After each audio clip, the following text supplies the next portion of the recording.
Dieu, c'est l'éternité. La création va commencer dans le temps. Dieu a pris le temps, il est venu l'inclure dans l'éternité. Alors, quand il a mis la lumière, il y a eu le premier jour. Le premier jour que Dieu a créé là n'est pas un jour naturel, comme actuellement. Non, la lumière là, c'est la nature même de Dieu. Il n'y avait pas d'homme, il n'y avait pas de créatures, il n'y avait pas d'animaux, il n'y avait rien. Et il y a eu le premier jour qui commence le soir jusqu'au matin. Et quand il a fait ça, il a dit c'est bon.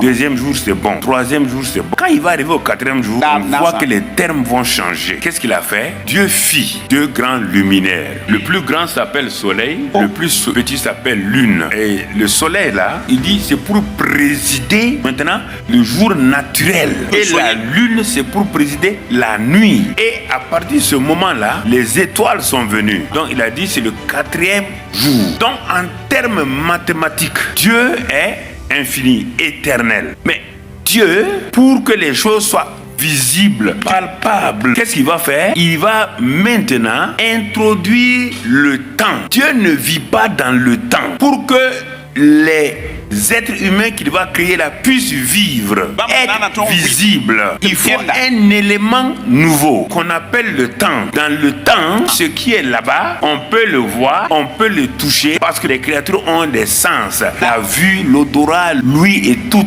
Ceux qui peuvent vivre sur la terre doivent avoir un corps. C'est pourquoi il est interdit aux démons de venir sur la terre sous leur forme spirituelle, parce qu'ils ne sont pas faits pour la terre. Ils sont illégaux, illégitimes sur la terre. C'est pourquoi tu peux les chasser au nom de Jésus. Dieu, Papa bon Dieu, n'a pas le droit d'apparaître sur la terre sous forme spirituelle. Il faut qu'il prenne un corps. C'est pourquoi depuis le commencement, il a pris les corps d'anges pour voir Abraham, tout, partout.